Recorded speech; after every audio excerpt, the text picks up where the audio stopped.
Okay, so the problem we're here to talk about today is we had and again, in those 15 kind of data center deployments, we had a very big cardinality problem. And so John wanted to share how he solved that problem. So Sysdig is our primary metric store. So we were using Sysdig on the back end and metrics and validation. We had a bunch of high cardinality problems, as you could gather. We moved all the agents to OTel, with the exception of some assisted. We'll talk about that a little bit. And basically, John was looking for a more flexible, centralized observability strategy. And guess what? He works for a company that helps people with that. So he's also strongly encouraged to do. Okay, so the current environment that we started with was basically the Sysdig agent and going to the Sysdig for analysis and visualization. As we experienced the high cardinality problem, they then took an approach to push Prometheus out to various endpoints for each of these different data centers. But as you can imagine with that turned into a massive configuration nightmare with a ton of overhead and things like that. So they were trying to find cheaper solutions to manage these high cardinality metrics. But then that created a huge amount of overhead for the team as they were, again, trying to manage hundreds of these deployments. So what the vision was to then go herd the cats between Sysdig, Prometheus, OTel, metrics, Grafana, logs, traces, and all those things. And where they ended up was using the OTel collector to do all the collection in all the different zones, send all of that to the Mesmo pipeline to route and drop the different metrics, and then put that into Prometheus. So he still uses a Sysdig agent for some of those things.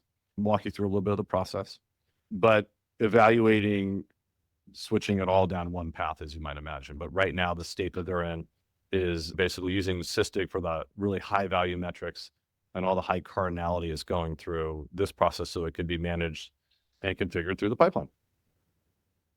Okay, now let's get into the execution of it. First was implementing OTel, which I hope you all are doing or have at least looked at by this time. Once we got to that framework of the OTel collector, that we had about close to a terabyte a day going through the pipeline of just the high cardinality metrics, which has, as you would imagine, would have a lot of cost putting that in the Sysdig.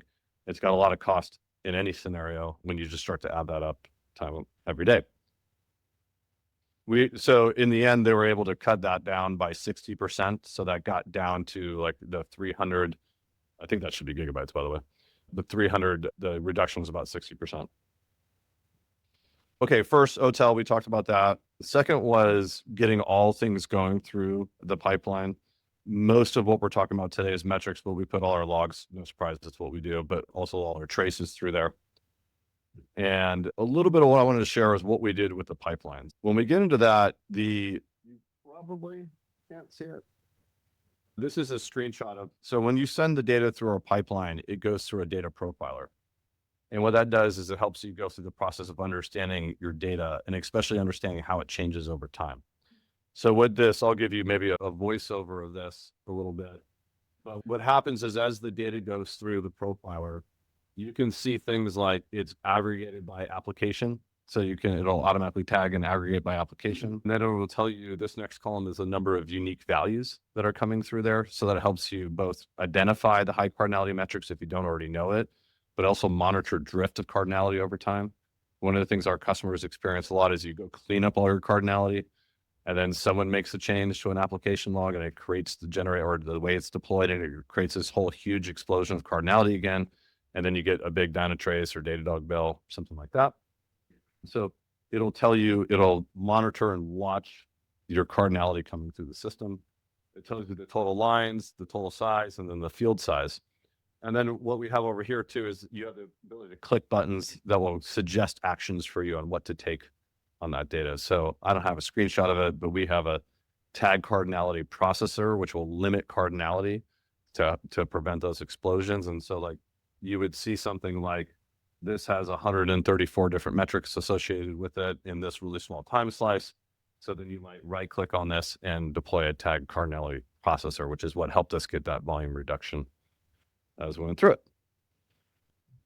So yeah, so then and we also had some other limits. There was actually, you might not experience this, but we had a limit on the Sysdig agent too, like the number of metrics it would allow us to generate. So that was a little weird, but by moving to OTel, we didn't have to deal with that anymore. So anyways, we put all that together in the future. I think this is a Conan O'Brien reference. I don't understand it, but I told you I would do his deck as it was.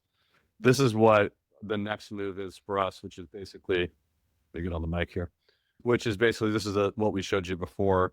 But now what we'll do is we'll be pushing everything through the OTel collector into the Mesmo pipeline, doing the data profiling like I showed you on that screenshot, constantly watching the trend of the metrics and the cardinality of those metrics, deploying processors in that pipeline to control those. But really, it's that profiling that really makes a big difference. And we're evaluating different backends to send it to. We might consolidate it all into various Grafana technologies. We obviously use our own for logs, so it allows us to get off assisted. We'll probably use like Jaeger for traces as well. So that's the process we went through. If you're interested in that, want to trial that, one thing I promised I would mention was that John got to use a field summary. So this unique values line that's available, you have to contact us to do it because it creates a pretty big load on the system. We just want to know who's doing it, have a conversation with you about what you're going to do with the output. But we'd be more than happy, it's not something we charge for, to do a profiling session for you, look at your data, make recommendations, see where we can drive reductions. So if you want to do that specifically for Cardinality, reach out to us, let us know. If you want to just try this and go through the data profiling, there's a really nice workflow to get you started, and then you can start a free trial today if you'd like. And then finally, the deck I'm sure will be sent out. John's email's in there. You can also email me as well, or reach out to Jack in the back there, Jack. And happy to talk to you more about what we did, let you go through our trial, whatever's best for you. So that's any questions? Yeah. I'll do my best. Yeah, you were talking about the problem of high cardinality, and it sounds like it is fundamentally a cost problem that you're talking about cleaning up cardinality. Yeah. What is driving that? Because when I think of cardinality, I think of it as something that affects performance, the way I need to store data, but it sounds like you're solving a different problem here. Yeah, it's a good question that I actually asked John a similar question when he was prepping me to use his words. The biggest problem that they were trying to solve first, they had a cost problem, they had a performance problem, they had a noise problem. Just how do I make sense of all this data? They started to go down the Prometheus route. And when they went down that route, they had more of a management overhead toil type problem. And then as they consolidated it all together, they could get rid of they could give themselves more control for both performance as well as cost. And then they also solved their management overhead problem. So they could hit 3 different areas. Yeah. Thank you. Yeah. Any other questions? Is that Mimo the thing? Who's Yeah. Mimo? Mimo's our little mascot. Yeah. There's various renditions of Mimo. He's mostly used internally. I don't know if it's a he either, but Mimo is mostly used internally. But we use him at events as well. Yeah. All right, going once, going twice, going thrice. Thank you very much. Okay, if you talk to John, tell him I did an okay job.